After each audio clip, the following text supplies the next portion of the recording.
Charo López es actriz.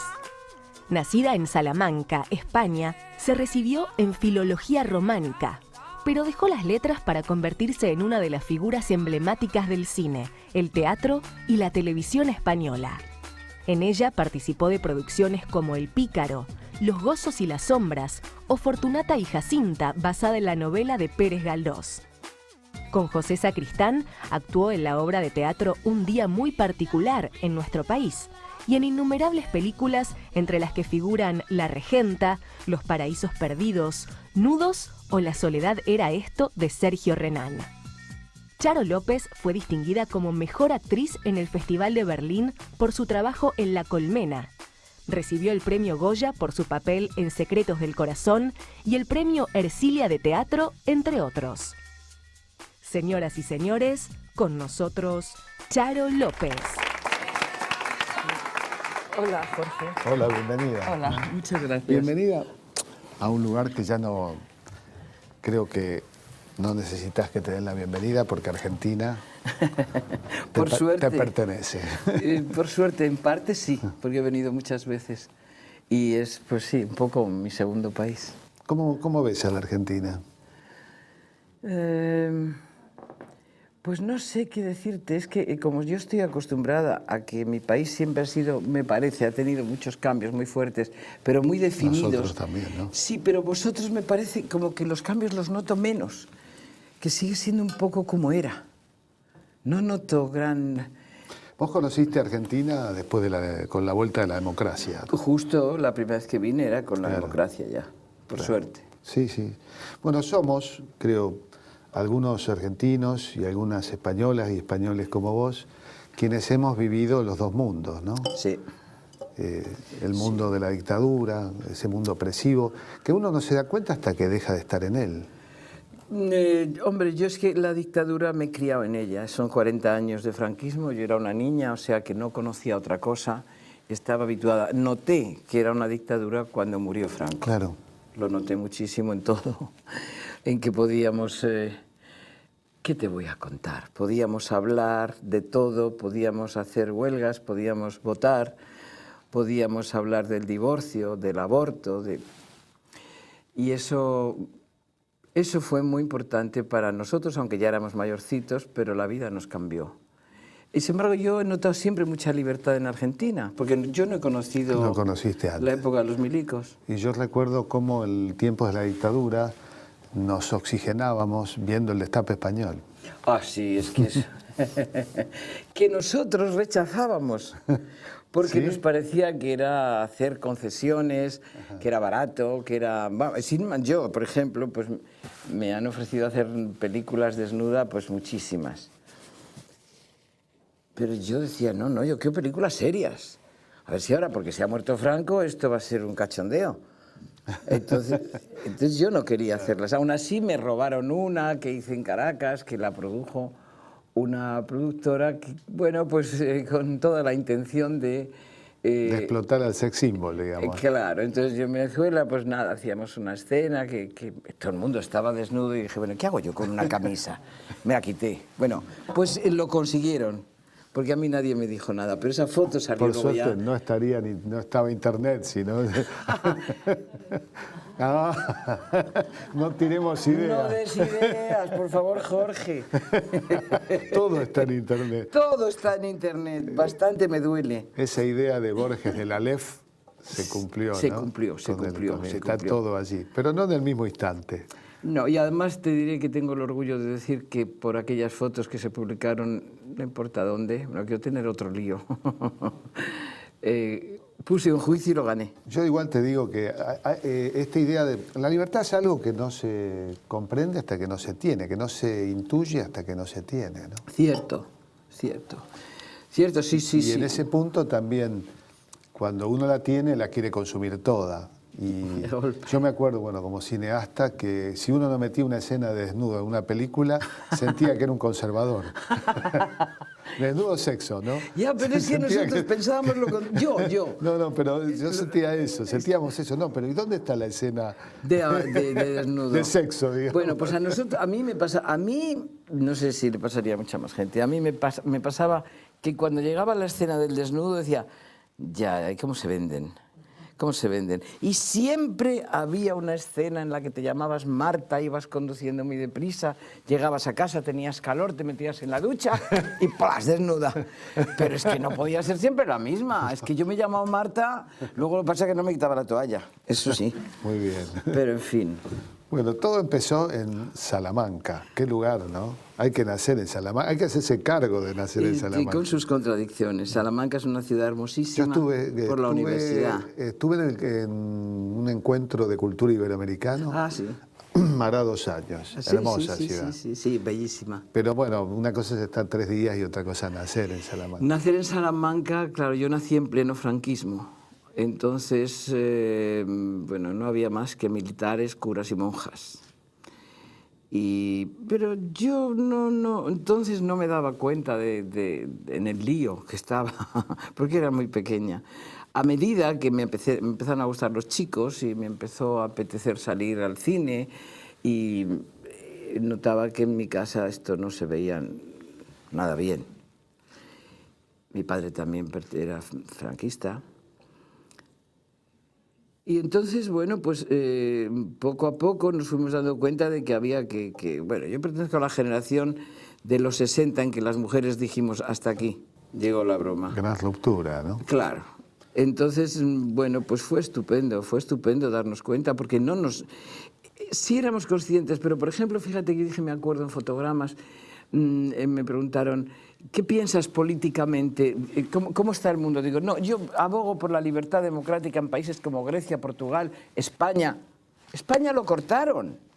O sea, solo hablaba de la libertad democrática. Bueno, pues España me lo quitaron. Yo digo, pero tan mal. Mi marido me decía, sí, Charo, pero es que tú no te quieres enterar de que esto es una dictadura. Entonces, esas cosas no se pueden decir, pues puedes tener problemas. Dije, por Dios, era duro, pero... ¿No, bueno. ¿No viajaste en aquel periodo fuera de España? En aquel periodo sí, en aquel periodo solo viajé... Francia, fui a aprender francés y estuve mucho tiempo y ahí aprendí. Eran los tiempos en que los españoles iban a Biarritz a ver las películas prohibidas. Los hombres, nosotros no. A ver las prohibidas. Yo recuerdo... Las españolas íbamos a fregar. Sí, claro, exactamente. Y bueno, los españoles también iban a las fábricas de Alemania. También. Pues sí, no, pero yo la verdad que la etapa de París para mí fue extraordinaria. Vine a España, a Salamanca, era otra persona.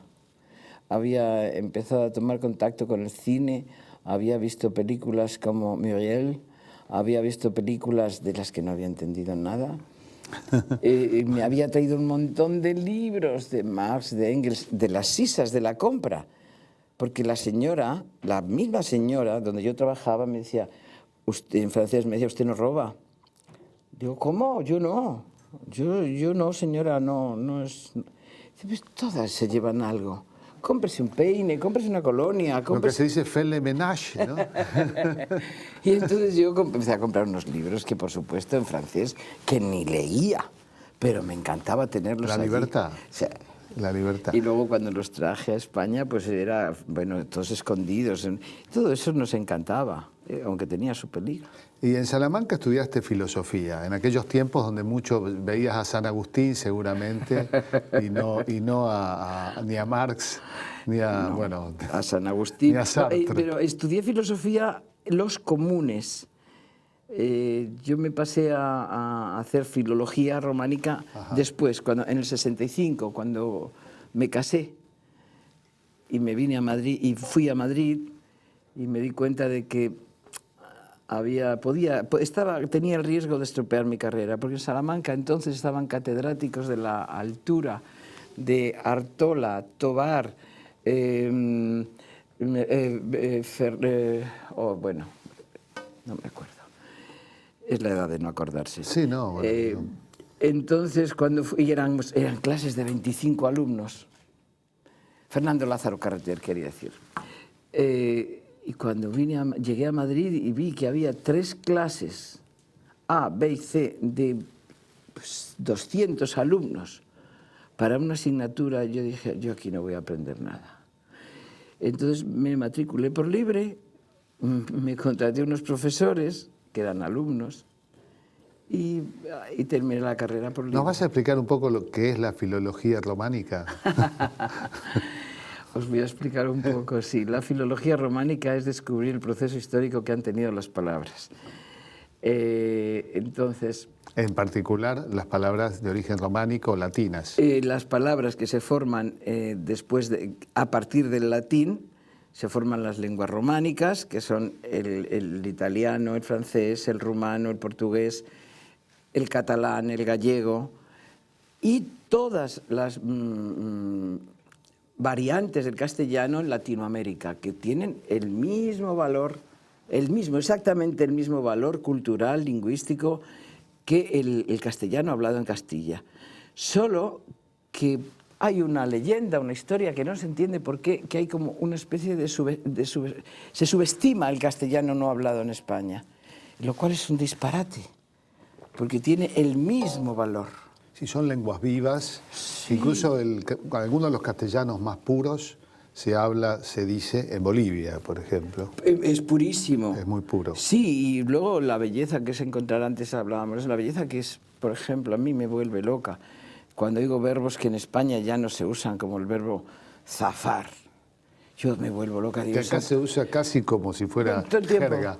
Claro. Zafé. Claro. Y en España pues no se usa. Y muchos. Bueno, pues la filología se encarga de estudiar todo eso, se encarga del estudio del sonido de las palabras, se encarga de averiguar por qué. Es apasionante, te digo. Es apasionante. Estudiaste las lenguas románicas, pero por omisión. ¿Podés decirnos, explicarnos de dónde viene el vasco o eso todavía eso es que como hay tantas teorías, no ha sido descubierto? Hay muchas teorías. Porque es la única lengua de España no románica, digamos. La única, sí. No se sabe. Pues se dice que, a veces se dice que empezó, bueno, también hay teorías que dicen que fue aquí en América donde surgió el vasco. Fíjate. Pero no se sabe. Lo que sí se sabe es que es un idioma dificilísimo. Y que no, vamos, hay gente que sí lo estudia, pero bueno, yo no tendría, con perdón de los vascos, no me produce el más mínimo interés, porque es que solo lo hablan unos muy pocos. ¿En qué momento aparece la actuación? Porque estamos hablando más o menos de esa época. Bueno, quiero hacer un paréntesis, quiero decirte que la filología es mucho más de lo que hemos hablado. Sí, no, la filología daría para un programa. Que me encantaría. A mí me encanta además como tema. Bueno. Entonces te cuento que la actuación surge en la Facultad de Salamanca. Yo estudiaba en letras, pero los chicos, los estudiantes de Derecho y de Medicina, hacían teatro. Entonces dijeron, hay por ahí una en filosofía que le gusta el teatro. Esa una era yo. Y entonces me dijeron, ¿de verdad tú quieres hacer teatro? Digo, pues sí, porque os parece tan raro. Bueno, pues venga, vente, estudiate este texto que vamos a debutar en una semana. ¿Así, de esa manera, te hablaban? Sí, bueno, casi como ahora te diré. Sí. Entonces me acuerdo que la primera obra que hice fue Final de partida. Yo hacía Nell. Y debuté desnuda en un tonel. Esto fue un rumor que corrió por toda Salamanca que me costó unos disgustos horrorosos. Mi padre preguntándome, pero ¿tú estabas desnuda? Digo, pero en un tonel. Papá, no se me ha visto nada. ¿Pero qué es esa obra? ¿Pero de dónde es? Entonces, bueno, yo hice esa función, hice Los Inocentes de la Moncloa, hice muchas funciones, y todas de autores perversos. Entonces, capaces de meter una mujer desnuda en un tonel. Y perversos ideológicamente para la época. Entonces, nada, pues ya cuando me casé en el año 65 me vine a vivir a Madrid, frente también a la decepción de las facultades, de la cantidad de alumnos que había y la poca categoría de los profesores. Pues un buen día mi marido me ofreció, me invitó a ir a un festival de jazz a Barcelona. Y bueno, dije, fantástico, fuimos. Y allí conocimos a Gonzalo Suárez. Nos invitó a cenar y cenando éramos jovencísimos. Yo debía tener 17 años por ahí. Me dijo, hay una mujer que se llama Ana Carmona. que a mí me encanta. Yo decía, ¿qué dirá este? ¿De qué está hablando? Digo, dice, ¿qué va a ser la protagonista de mi próxima película? Digo, bueno. Él siguió hablando. Y al salir de su casa, que íbamos ya al hotel, yo le comenté a Jesús, digo, eso que ha contado de ese tal personaje, Ana Carmona, es mentira, no existe. Se la ha inventado viéndome y mañana me va a llamar a decirme que va a hacer una película. Me dice, pero qué fantasiosa eres, pero es que no paras. Digo, Que no para, ese está de español. sí, es verdad. Aquí pararse y levantar. No, también para, nosotros decimos para, es terminada, pero es que no para. Es que no paras. Entonces, a las 9 de la mañana del día siguiente sonó el teléfono. Y digo, este es Gonzalo, que si quiero hacer la película. Ditirambo. Ditirambo. Exacto. Qué bárbaro, ¿no? Ah, qué bien que te acuerdes. Ditirambo. Entonces le dije a Jesús, digo, ¿y yo sigo dando clases o me hago actriz? Me miró. Me dice, bueno, son dos cosas muy distintas, pero yo no pienso opinar. Haz lo que tú quieras hacer. Dije, pues voy a hacer Ditirambo. Vamos a ir a un corte ahora para que lo pienses. Era el título que correspondía para protagonizar una película para quien era una filóloga románica, sin duda. No podía ser una palabra más sencilla. Exacto. Bueno, seguimos conversando en el próximo bloque con Charo López.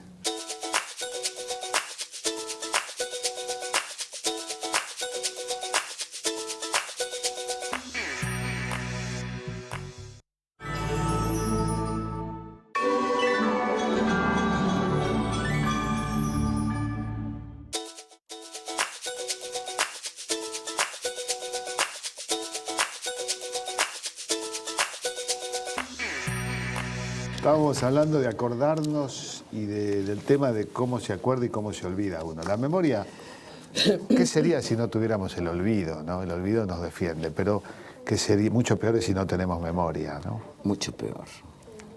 Y hablando de memoria, después de Ditirambo con Gonzalo Suárez se abría todo un camino profesional que, como suele ser en la vida, no fue ideal, ¿no? No. Aparecieron los... No. Primero porque era una época... época... de franco deterioro, aparecieron los italianos. Sí, no fue ideal. Primero porque en España entonces el cine no era ideal. Había solo 3, 4 directores marcadamente intelectuales, interesantes y cineastas. Buñuel filmaba en Francia. Claro, sí. Y bueno, estaba Saura que empezaba a hacer aquellas películas hermosas como La caza, Los golfos. Empezaba Claudio Guerín, que murió bien joven. Estaba Patino, estaba Picasso. Mr. Marshall era... Berlanga. Pero eran muy pocos y además les dejaron hacer cine un rato, enseguida... ¡pum! Se dieron cuenta. Y entonces, yo tuve después de Ditirambo, pues yo sabía que había hecho una película... Era la primera de Gonzalo y la primera mía, que no podía ser una obra maestra, pero me interesaba mucho el hecho de que rompía con lo que se estaba haciendo hasta ese momento. Que era, pues eso, chica rubia, pequeñita, que se enamora de chico alto, fuerte y se casan y yo qué sé. Siempre lo mismo. Y después de eso, pues yo hice La vida sigue igual con Julio Iglesias. Como ya hemos muerto casi todos, pues lo voy a decir, era un espanto tan grande. Pero Julio Iglesias vive, que pero al sí. momento de esta grabación vivimos lo que estamos No vivimos, acá. pero para mí que estamos ya muertos. Cuando se vea dentro de 30 años. Solo quiero que no veas este programa. Viste que uno ve ahora en la TV Cultural, por suerte, vemos de pronto reportajes. Y es magnífico ver a Cortázar, a Borges, a estáis viendo A Fondo. Sí, A Fondo. Es que A Fondo es un programa que se hizo en España, ya Debe lo ser sabes. lo mejor que se hizo en tiempo de Franco, eso, ¿no? Porque eso... Sí, pero con diferencia. Y ahora se pone aquí los viernes a las 8 y los domingos a las 11. Y yo ya he visto muchos en España. Claro, nosotros no lo conocíamos hasta que apareció la TV pública con el canal Encuentro. Encuentros. Es un programa fabuloso. Es fabuloso. Fabuloso. Por eso digo, Yo este programa lo pienso así también, ¿viste? Esta impresión que te da saber que puede Pero estar... es muy impresionante Sí. ver, por ejemplo, a Saura cuando todavía no había hecho nada de lo que ha hecho ahora. Claro. Y entonces le pregunta, ¿cómo se llama el locutor? Sí, yo, bueno, para Bueno, nosotros no nos es hemos es olvidado, desconocido. estamos muertos. No, yo no es un desconocido para nosotros, pero hay que... Es tan clásico que es indestructible, porque nada envejece más pronto que lo original y lo moderno. Soler Serrano. Claro. Bueno, entonces Soler Serrano, claro, es que se habla de la tregua cuando no se había hecho. Claro. Entonces dicen, no, esta novela tan bonita de la tregua, Benedetti, dice, que, sí, la tregua, dice, bueno, aquí hay otro libro que me interesa más que la tregua. No se había filmado es que no todavía, se había filmado. claro, la película de y son Sergio todos Ramos. jovencísimos. Saura está, bueno, Saura es que es un chaval. Bueno, ese programa me parece adorable y recomendable. Están todos los autores latinoamericanos y españoles interesantes, tanto cineastas como escritores, poetas, cantantes. Bueno, nosotros nos inspiramos un poco en ese modelo y por eso tratamos de no ser originales a riesgo de envejecer Eso pronto. es estupendo. No hay que inventar nada ya. Tal cual, tal cual.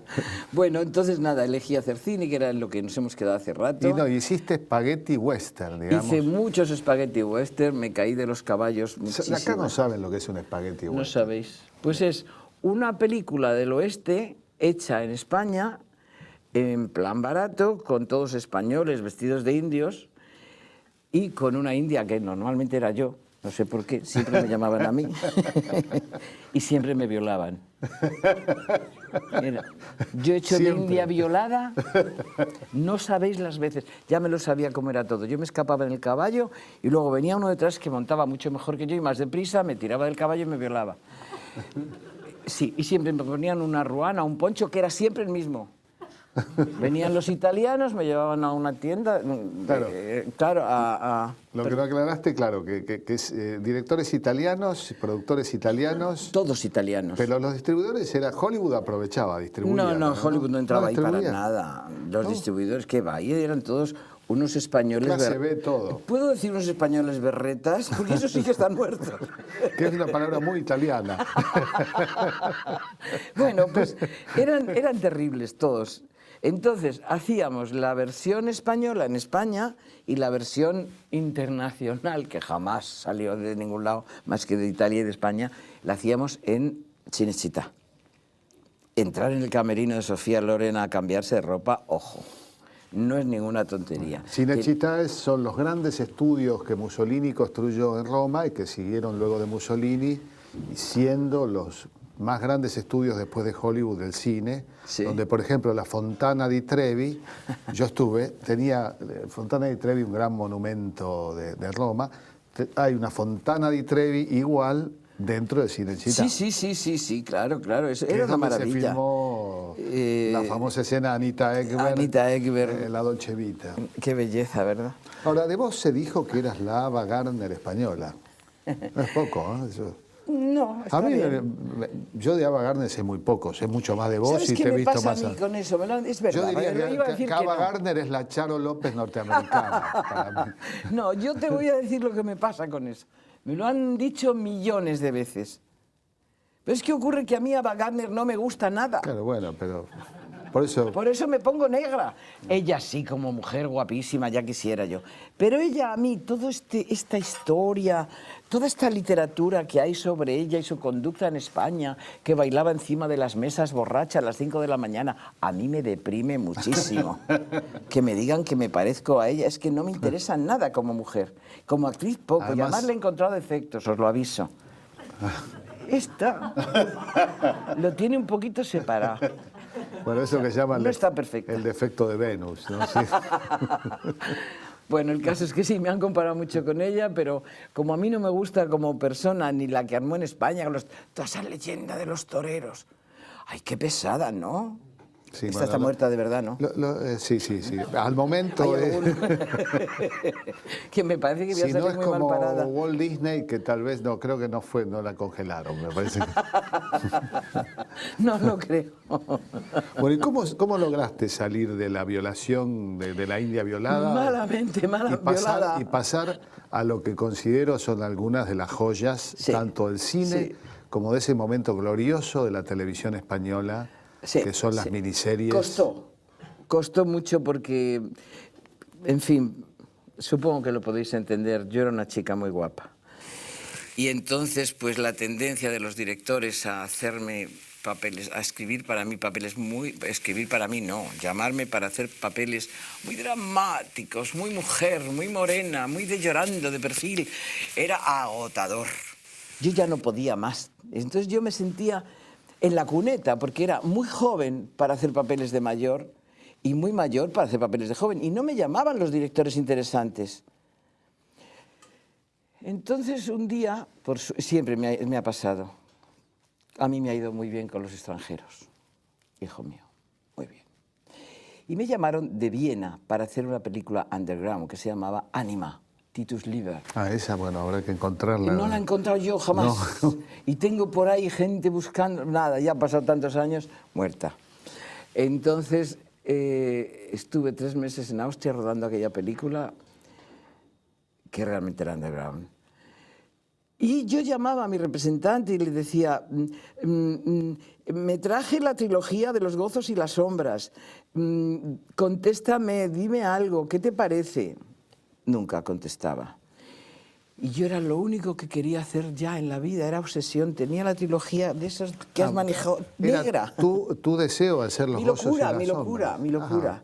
Entonces yo la llamaba, y, pues esta no, decía, estás en Austria, ¿qué te importa a ti? Bueno, llegué de Austria y en el teléfono puse el contestador y el último mensaje decía, Charo, estamos cenando no sé dónde, si no llegas esta noche ya no haces el papel. Yo me quedé muerta, digo, anda, pero es que lo iba a hacer. Entonces hablaban más y decían, este papel, como sabes, lo iba a hacer Marisol, Pepa Flores, pero se ha quedado embarazada. Gracias a Gades, por cierto. Y entonces... Que no solo bailaba bien. Hacía bien todo y oportunamente. Y que, por cierto, estuve con él en Cuba, era muy simpático. Genial. Y entonces me fui, ¡bum!, rápida, dejé la maleta, yo creo que ni me peiné. ¿Ya habías hecho Fortunata y Jacinta? No. Eso vino todo luego. Vino luego. Bueno, hicimos, yo fui, firmé el O sea que contrato. Los gozos y las sombras... Es después de Fortunata. Después de Fortunata. Yo hice Fortunata, yo iba a hacer Fortunata, pero Mario Camus sí, hiciste... me dijo un día, después de haberme... Bueno, Ana Belén hizo sí, Fortunata. pero era yo la que lo tenía que hacer. A mí me da... Yo espero que este programa no se vea nunca en ninguna parte. Ana Belén, no sos ni... Bueno, es una actriz grande, estupenda, española, que ella no me lo quitó, el director canta muy me lo bien, quitó. además. Canta maravillosamente. Y es muy, muy progresista. Pero es cierto, también, perdón, ¿no?, que cuando uno lee Fortunata y Jacinta, digamos, es claro el antagonismo entre Fortunata y Jacinta, entre la amante y la esposa. Y la esposa, la decencia entre la y la fértil y la, bueno... sí, la que busca la vida. Estamos hablando de Benito Pérez Galdós. Y entonces me dan este papel, Fortunata, durante un año me meto en el mundo de Galdós hasta aquí. Bueno, maravilloso, hasta que me llama Camus y me dice, ¿qué te parece si el papel lo hiciera Ana Belén? Yo no tenía a mano nada para matarle. Dije, bueno, muy bien, vale. Sí, a mí me parece que es la actriz ideal para este papel, hijo de... Me fui a mi casa y, como siempre he tenido muy buenos novios, el de esa época... Te lo merecías, realmente. Me dijo, ¿y tú por qué te tienes que enfadar? ¿Por qué no haces la Petra? Era un papel maravilloso, era la criada de la Fortunata. Digo, porque después de un año de estudiar, voy a hacer la criada. Y dice, ¿qué te pasa a ti ahora con la criada? ¡Hazlo! Lo hice, nunca he tenido más premios. Claro. Estuve muy bien. Bueno, entonces al hacer Fortunata, cuando quisieron hacer Los gozos y las sombras, se los dieron a Marisol, pero tuve yo la suerte que se quedó embarazada. y decidieron que lo hiciera yo. Y eso fue todo en mi vida. Consagratorio para decir un eso lugar que yo común. llamo el éxito, Sí, que no es salir mucho en la tele, que no es hacer muchas entrevistas. Además, acá nos enamoramos de vos todos viendo realmente Los gozos y las sombras. Sí, en Argentina fue un escándalo. Era maravilloso. Fue estupendo. Fue estupendo. Y ya de ahí empezaron a pasar cosas. Bueno, llegó lo primero a Argentina, que para mí ha sido lo más importante de mi carrera, sinceramente.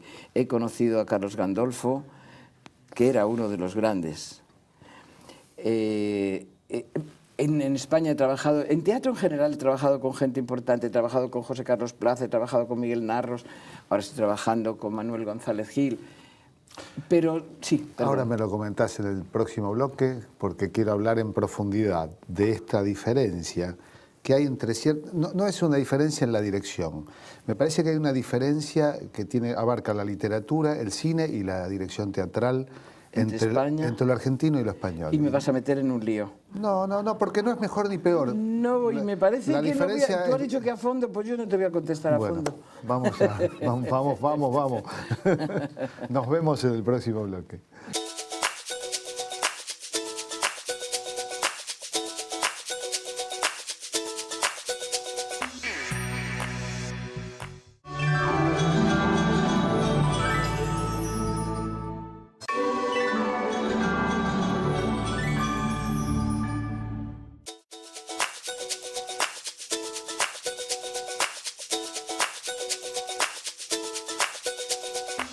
Bueno, seguimos conversando con Charo López, lo que es un gozo y no una sombra.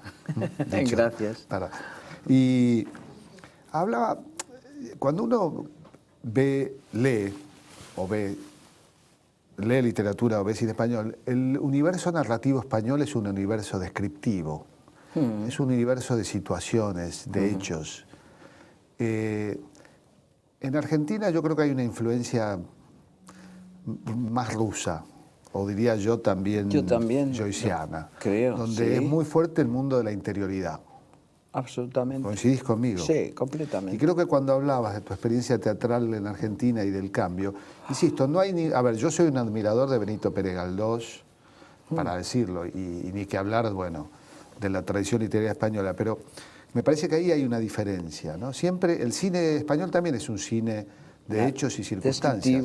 Sí. Después está la amplia gama que va de lo realista, lo pantagruélico, pero siempre son hechos. Siempre. Y en cambio nosotros tenemos esa densidad que también está en el tango de lo que nos pasa, ¿no? Eso es lo que nos diferencia. Eso es lo que hace que vuestro teatro sea como es. Y el nuestro sea como es. Sí, no, por eso de ninguna manera estoy cayendo en un... No, en una comparación, no sé. Totalmente. Creo que tenemos la influencia... Pero que eso en la calidad, en la cantidad, en la forma, en cómo se abordan los textos, incluso cómo se abordan los ensayos, incluso las conversaciones. Yo digo siempre que qué pena que no habléis vosotros o nosotros en turco, porque nos entenderíamos mucho mejor. Somos, como dicen de los ingleses y los norteamericanos, dos países separados por un mismo idioma. Eso dicen. Esa me la quedo. Eso dicen, pero es vieja, ¿eh? No es mía. Eso dicen de los ingleses y los norteamericanos. Bueno, pues a nosotros nos pasa igual. Si hablásemos uno de los dos en turco, tú, si me citas para las 10 de la noche, me dices... Bueno, si escuchas hablar a mi hija adolescente, seguro no la entendés, te digo. Así que eso... Claro. Y yo sí escucho hablar a un Bueno, pero es que un entonces adolescente... si es en turco, yo hago el esfuerzo de entender por gestos. Pero al hablar en argentino, realmente, o en español, somos la cadencia, la lengua, la forma, es tan sumamente distinta que yo acabo por no entender nada. Como yo creo que a mí tampoco me estáis entendiendo nada, pero bueno. Sí, pero disimulamos. Bueno, no sé a qué íbamos, Jorge. No, vamos a nos hemos enrollado. Vamos, porque si bien esto va a ser visto dentro de hay un tiempo histórico de este programa. Estoy muerta. El tiempo real de este programa es que ya en pocos días estrenás La Laguna Dorada. Y que me parece que... por cierto, sí, un buen motivo de... Y con un actorazo como Pepe Soriano. Sí, y un director también, Manuel directorazo, González Gil. Manuel González Gil. y eso ha surgido, por suerte para mí, en plena, bueno, en una crisis española que es una crisis global y que es una crisis circunstancial que pasará y que ocurre en todos los países. Pero en esa crisis estaba yo también sumergida y un buen día llamé a Rottenberg para decirle: mándame como sea, me da igual, una comedia, una que ya haya hecho otra actriz y que no le guste nada, pero mándame una comedia, no encuentro nada, todo es horrible. Me dijo: oye, ¿cómo te pones? ¿Y por qué no vienes y haces en el Estanque Dorado, que se llama aquí en la Laguna Dorada? Digo, ¿que va? Sí, el día 1 del mes próximo. Digo, bueno, pues voy. Entonces vine, se organizó todo, empezaron los ensayos, me enteré de que trabajaba con el grandísimo Pepe Soriano y otro elenco, y unos actores de verdad, Emilia Mazer, estupendos. Lo paso, es que esto es un tópico que me espanta, he caído ya, me he mordido la lengua. Decir lo paso bien ensayando es algo insoportable. Yo cuando lo oigo me pongo muy mala, pero ya que lo he dicho lo cuento. Lo paso bien porque los argentinos me gustan, porque los argentinos son unos actores extraordinarios. Y estar metida en plena, pensando en mis compañeros que pobres apenas si tienen trabajo, porque no hay trabajo ahora, aunque esto pasará. No hay muchas obras en cartel en Madrid en este momento. No hay. No hay. No, hay por suerte dos que están funcionando muy bien. Acabo de estar en Zaragoza, que por supuesto, bueno, no tenés una perspectiva... No, en Zaragoza habrá la que triunfe en Madrid, va a Zaragoza. Sí. Pero bueno... Estaba Norma Leandro en Zaragoza. Haciendo masterclass. Masterclass. Que creo que está teniendo un éxito extraordinario. Sí, exactamente. Estaba Norma Leandro. Sí. Y bueno, no sé por dónde iba. Es que daría para tanto. La Laguna Dorada. Pero de la Laguna Dorada, bueno, me estás contando de los ensayos que disfrutás. Que lo paso muy bien, hablar tanto de los actores argentinos en España, pues sí, hablamos mucho de lo buenos que son, pero estar con ellos es un placer. Tenés presente que muchos de los actores argentinos fueron acogidos en España. Muchísimos. En los tiempos duros, claro. ¿No? Pepe Soriano, uno de ellos, que hizo en cine un Franco que es increíble.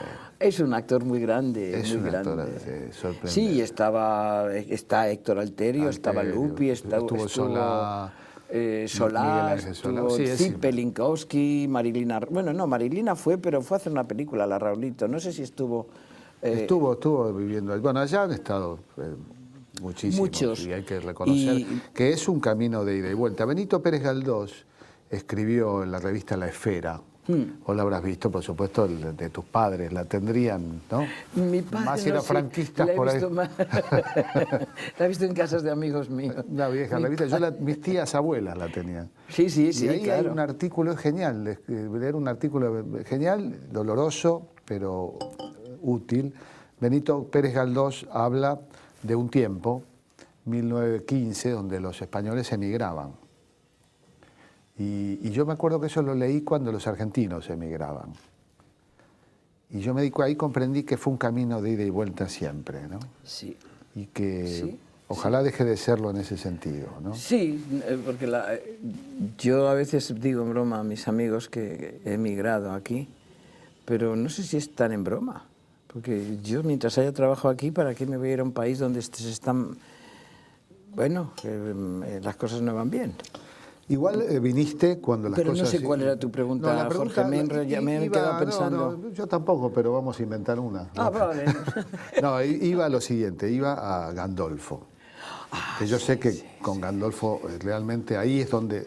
Yo con la pregunta original, antes de ir a alguna de las preguntas de los chicos, ¿no?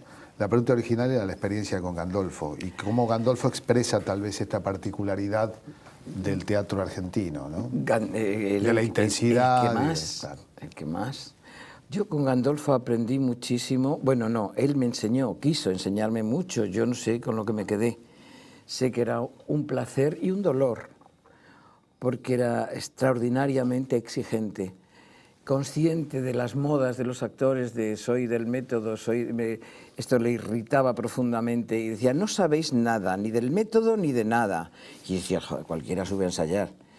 Pero subías y entonces él veías hasta qué punto estaba en un mundo diferente al nuestro, que yo recuerdo una vez en la que me dijo, tienes en tus manos, la Mariquita Pérez era la muñeca por excelencia de las niñas bien españolas. La Barbie española antes de sí, que... la Gisela era la de los pobres. Antes que el imperialismo cultural nos impusiera ese modelo espantoso. Sí, era más guapa la Mariquita. Totalmente. Y entonces había una Mariquita, yo le cantaba... Y la argentina Gracielita, llamándose. Bueno, había sí. una acá. La Gisela era la barata nuestra. Bueno, entonces me dijo Gandolfo... Bueno, ahora que tu hermana, porque nos repartíamos la casa, en fin, no da tiempo a contar todo. Y me dijo, bueno, tú que eres la ama de casa, la decente, la de derechas, no sé qué. El ama de casa, perdón, he dicho la ama, y yo no puedo. ¿Qué harías con la Mariquita Pérez? Digo, Gandolfo, no lo sé. Dice, bueno, vamos a ver. Digo, dime algo. Dice, no, eres tú la actriz. Bueno, y yo entonces empecé a subir la faldita, le quitaba las braguitas, le ponía el vestidito. Dijo, ¿se te ocurre eso solo? Digo, sí, bueno, le puedo poner otra chaqueta, otro abrigo. No se me ocurre. Bueno, mira, yo estoy muy cansado, me voy a tomar un café. Digo, me cago en España. Bueno, me dejó sola, con la Mariquita. Entonces empecé a sacarle el mecanismo de los ojos. Le puse la peluca, la puse, las piernas, todo. Y de pronto unas manos aparecieron por un palco. Dijo, bueno, menos mal. Dice, está claro que la creatividad a vosotros se os da a solas. Pues y así era continuamente Gandolfo.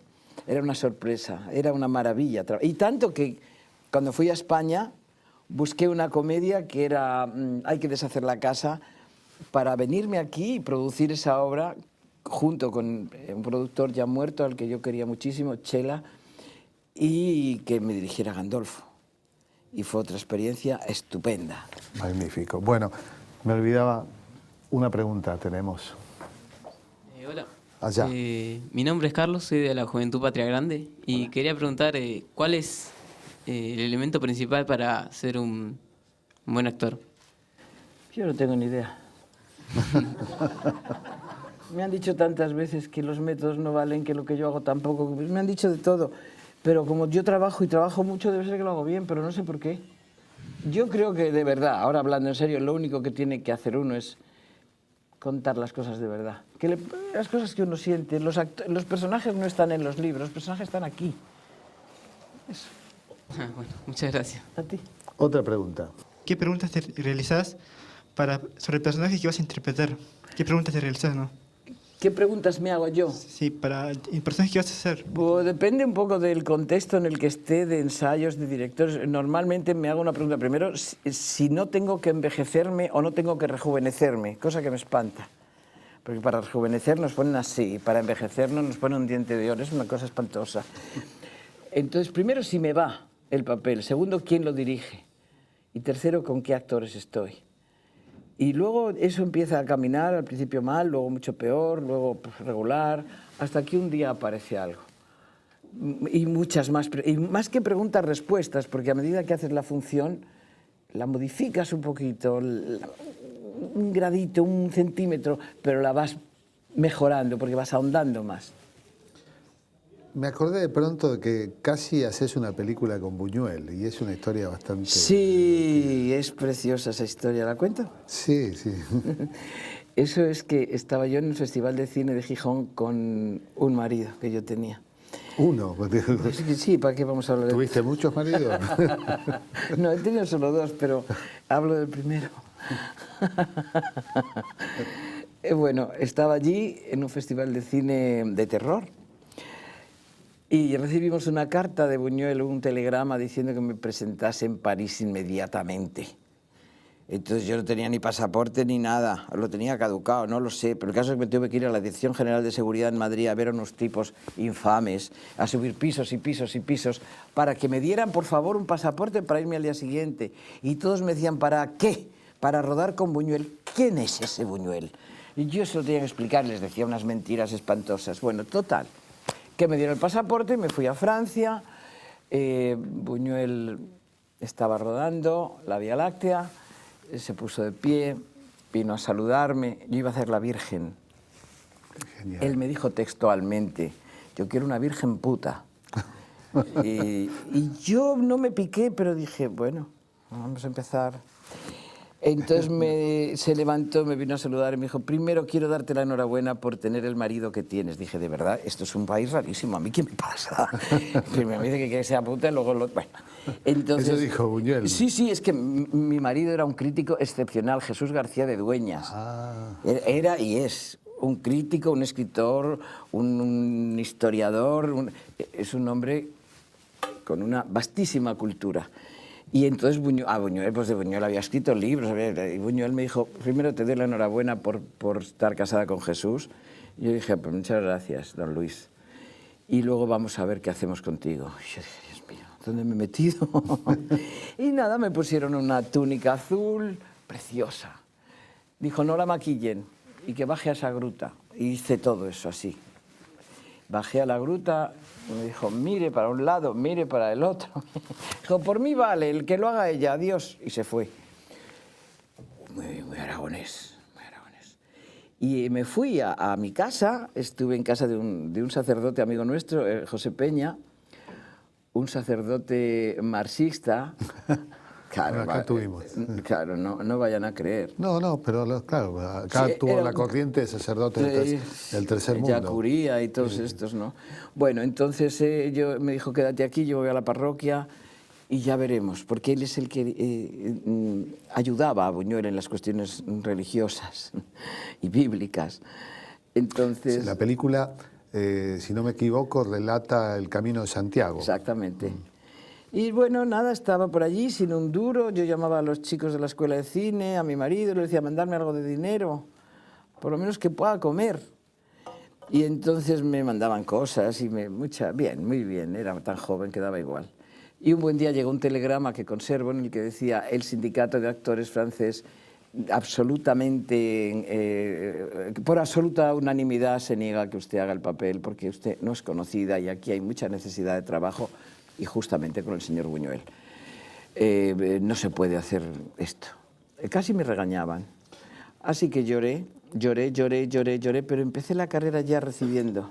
Pero lo que no mata, fortalece. Y aquí estamos vivos, por lo menos en esta transmisión que verán inmediatamente, pronto. Seguirán viendo y dentro de unos años estaremos también, seguramente. Seguramente, sí, sí. Si no estamos ya muertos, que es mi obsesión. Eso es lo único que tenemos asegurado. Y un consejo que os quiero dar, si podéis, no dejéis de ir a ver La Laguna Dorada. En La Laguna Dorada, es una preciosidad de obra. Habla de la familia, de las apariencias, de lo que es la familia, de lo que es de verdad por dentro. ¿Qué teatro? Estamos en el Neptuno, en Mar del Plata, y aquí no lo sé, pero lo vais a saber porque vendré a las televisiones. Después de marzo en Buenos Sí, Aires. sí, sí, sí. Muy bien. Bueno, muchas gracias, Charo. La verdad ti, que Jorge. para mí me pellizco de estar conversando contigo. Muchas gracias, yo también, contigo.